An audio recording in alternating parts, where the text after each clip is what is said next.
اعوذ باللہ من الشیطان الرجیم، بسم اللہ الرحمن الرحیم۔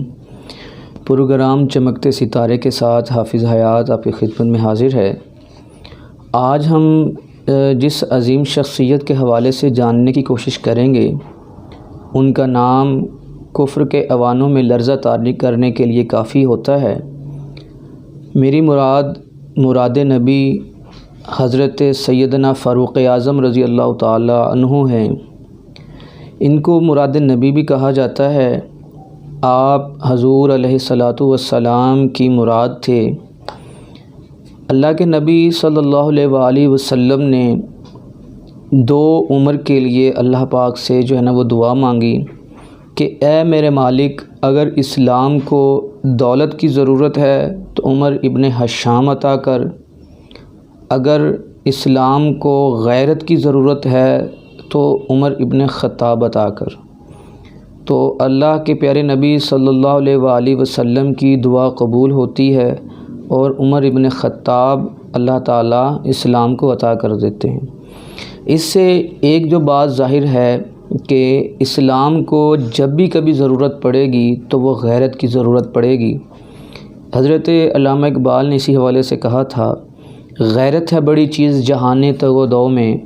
پہناتی ہے درویش کو تاج سر دارا۔ تو پیارے بچوں، حضرت عمر فاروق رضی اللہ تعالی عنہ جو ہیں،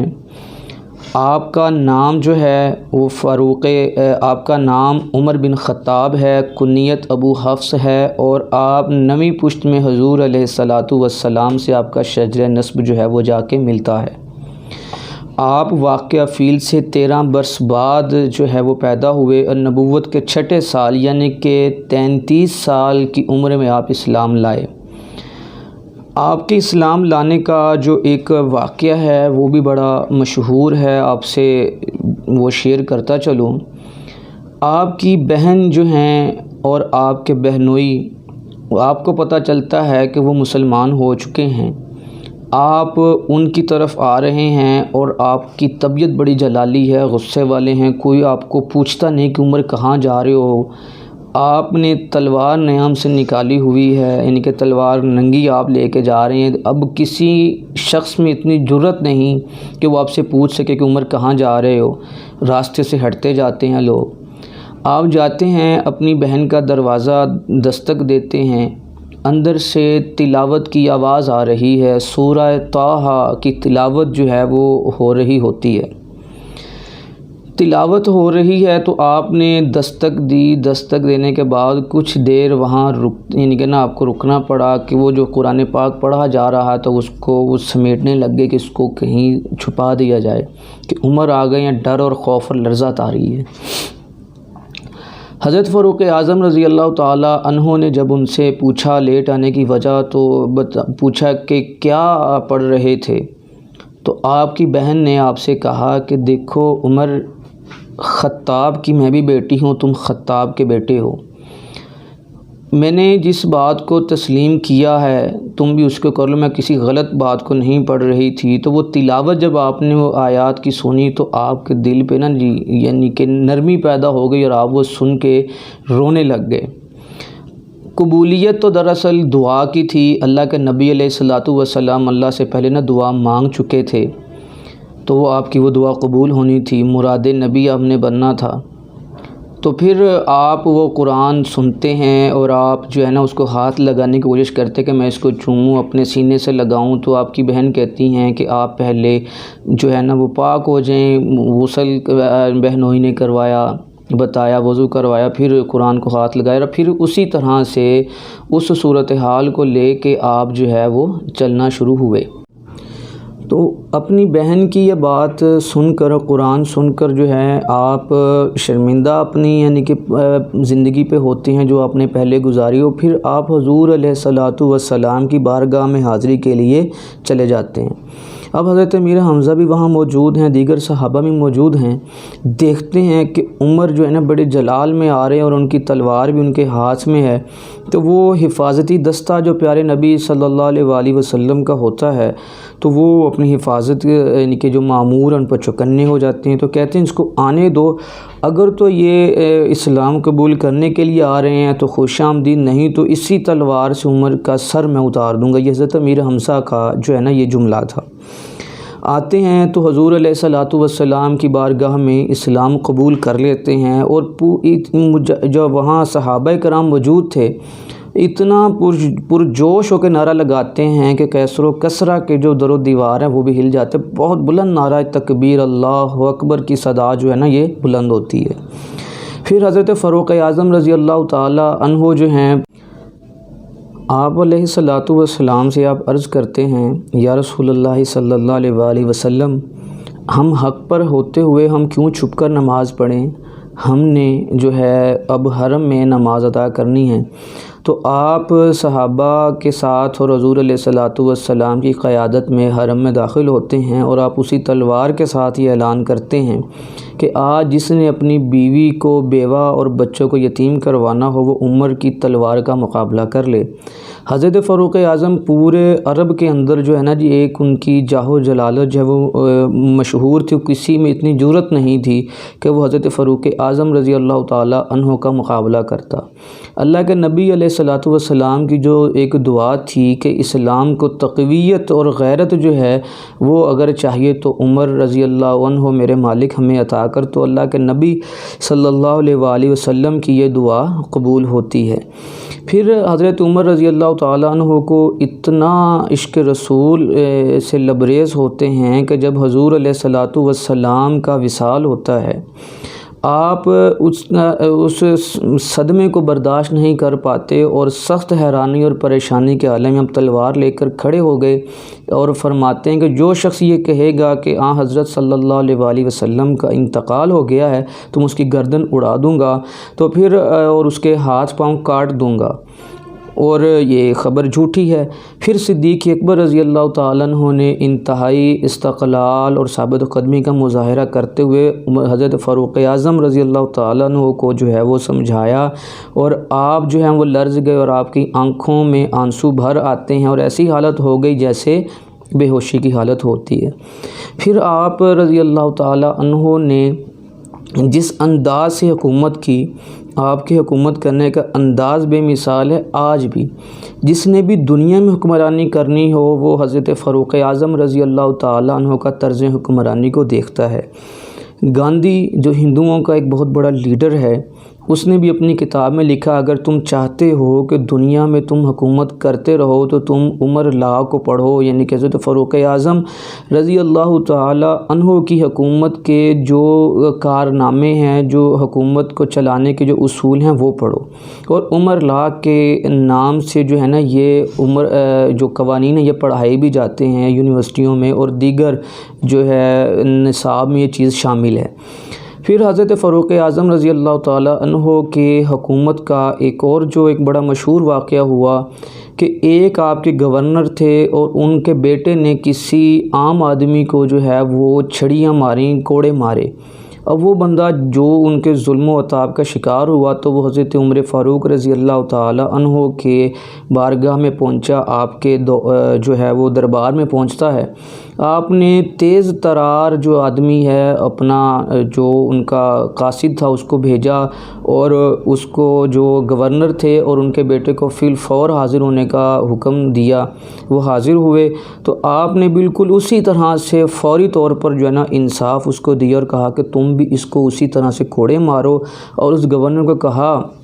یہ تمہیں کس نے یہ حکم دیا، یا تمہیں یہ کس نے اتنی طاقت اور قوت دے دی کہ تم ایک آزاد بندے کو اپنا غلام بنا لو کہ تم اس کو کوڑے مارو۔ یہ تو انصاف کا ایک معیار حضرت فاروق اعظم رضی اللہ تعالیٰ عنہ نے ہمارے سامنے پیش کیا، اور آپ ہی کا ایک قول جو مبارکہ ہے کہ اگر دریا کے کنارے جو دریائے فرات، اگر اس کے کنارے بھی اگر کوئی کتا بھوکا مر گیا تو اس کا بھی جو حساب ہے وہ عمر کو دینا پڑے گا۔ یہ بات بات جو ہے یہ آج کے حکمرانوں کے لیے بھی ایک جو ہے سبق آمیز ہے، سیکھنے کی جو ہے وہ بات ہے کہ اگر فاروق اعظم رضی اللہ تعالیٰ عنہ 22 لاکھ مربع میل پر اسلامی حکومت کو قائم کر سکتے ہیں، پاکستان کے تو پھر 7,96,096 مربع کلومیٹر ہے، یعنی کہ پاکستان تو اس سے 3 گنا چھوٹا ملک ہے۔ تو اتنے بڑے ملک، 3 گنا بڑے پاکستان میں آپ رضی اللہ تعالیٰ عنہ نے ایک اسلامی حکومت کو قائم کیا، اور اتنی بے مثال حکومت کو قائم کیا جس کی مثال نہیں ملتی۔ ٹھیک ہے جی، اب ہم اعظم رضی اللہ تعالیٰ عنہ کی حکومت کے جو قوانین ہیں ان کو حکمرانوں کو بھی اپنانے کی اشد ضرورت ہے۔ اب آپ ہی کی حکومت میں بیت المقدس فتح ہوا۔ اب اس کا واقعہ بڑا ہے کہ بغیر جنگ کے آپ رضی اللہ تعالیٰ عنہ نے بیت المقدس کو جو ہے نا وہ فتح کیا تھا۔ اب اس کا بھی ایک بڑا مشہور واقعہ ہے اور لوگوں کے لیے مثال ہے کہ ایک اونٹ ہے، اور ان کا یہودیوں کا یہ تھا کہ جو خلیفہ وقت ہیں وہ ہمارے پاس آئیں اور ہم ان کو چابیاں دے دیں گے۔ تو ایک معاہدہ جو بھی ہوا، اس میں حضرت فاروق اعظم کے پاس ایک اونٹ ہے، سواری ہے، تو ایک ان کے ساتھ غلام ہے، وہ آ رہے ہیں، اور اس اونٹ پر 14 پیوند لگے ہوئے ہیں، یعنی کہ 14 جگہ سے وہ پھٹا ہوا تھا اور 14 جگہ سے اس کو سلایا ہوا۔ اب یہ بھی ایک بڑی بات ہے حکمرانوں کے لیے بھی کہ دیکھیں 22 لاکھ مربع میل کا مالک حکمران ہے، اس کے جسم پر جو لباس ہے اس پر 14 پیوند لگے ہوئے ہیں۔ تو کبھی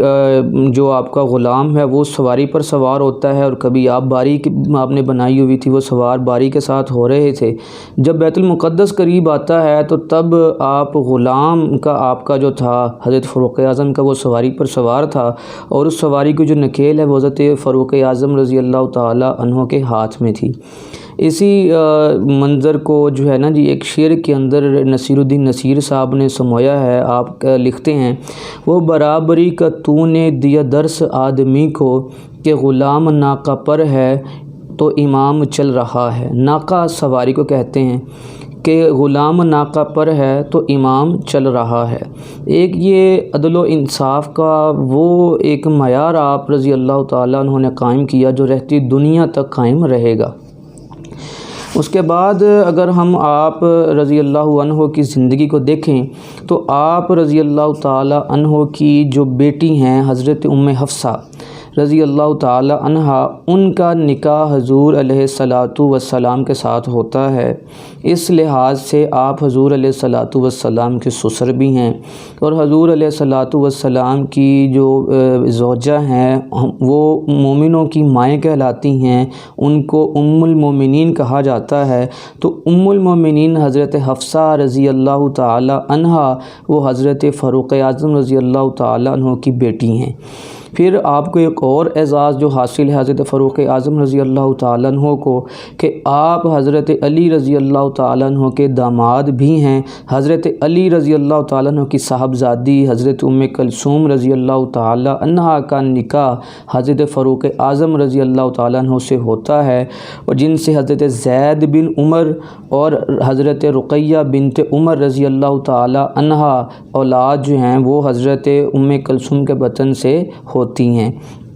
آپ نے مکہ میں 7 سال، مدینہ میں آپ نے 10 سال حضور علیہ السلام کی قربت میں گزارے۔ 27 غزوات میں آپ نے شرکت کی، اور آپ کسی موقع پر غیر حاضر نہ ہوئے، اور 17 مرتبہ ایک روایت میں آتا ہے کہ 27 مرتبہ جو ہے حضرت عمر فاروق رضی اللہ تعالیٰ عنہ نے کوئی بات چاہی تو وہ اللہ کو اتنی پسند آئی کہ اللہ نے قرآن بنا کر بھیج دیا۔ حضور علیہ السلام نے جو آپ کے حوالے سے جو ارشادات فرمائے ہیں، آپ علیہ السلام کا فرمان ہے کہ عمر کی زبان پر حق جاری فرما دیا گیا، اور یہ اللہ کے نبی علیہ السلام کی جو حدیث مبارکہ ترمذی میں یہ روایت ملتی ہے کہ میرے بعد اگر کوئی نبی ہوتا تو وہ عمر ہوتا۔ ایک مشکات بخاری و مسلم کی یہ روایت ہے کہ جس راستے سے عمر گزرتا ہے شیطان وہ راستہ چھوڑ دیتا ہے۔ اور مشکات کی ایک اور حدیث کا حوالہ ہے کہ میرے بعد ابو بکر و عمر رضی اللہ عنہ کی اقتداء کرنا، اور یہی وجہ ہے کہ آج بھی حضرت فاروق اعظم رضی اللہ تعالی عنہ یار مزار ہیں، آپ صلی اللہ علیہ وآلہ وسلم کے ساتھ آپ آج بھی آرام فرما ہیں۔ آپ کی بے مثال فتوحات سے اہل کفر جو ہے وہ گھبرا جاتا ہے، اور ایک ایرانی فیروز ابو لولو مجوسی اس کا نام تھا، اس نے یکم محرم الحرام سے قبل غالباً 26 کو آپ پر حملہ ہوتا ہے، اور آپ اس حملے کی شدت میں زخمی ہوتے ہیں، اور یکم محرم الحرام کو آپ مدینہ منورہ میں آپ نے جام شہادت جو ہے وہ نوش فرمایا۔ آپ کی تدفین جو ہے حضور علیہ الصلوۃ والسلام کی حجرہ میں ہوتی ہے، روضہ اقدس میں ہوتی ہے۔ دعا ہے اللہ تعالی ہمیں حضرت فاروق اعظم جیسی جرت، بہادری اور غیرت جو ہے وہ عطا فرمائے، اور اسی وجہ سے ہم ان کے غیرت اور حمیت کی وجہ سے اسلام کو جو قوت ملی، ہمیں بھی اللہ تعالی اسی غیرت و حمیت کا پیکر بنائے، اور ہمیں حضور علیہ الصلوۃ والسلام کے صحابہ کے نقش قدم پر چلنے والا بنائے۔ دعا ہے اللہ تعالی ہمارے اس عمل کو قبول فرمائے۔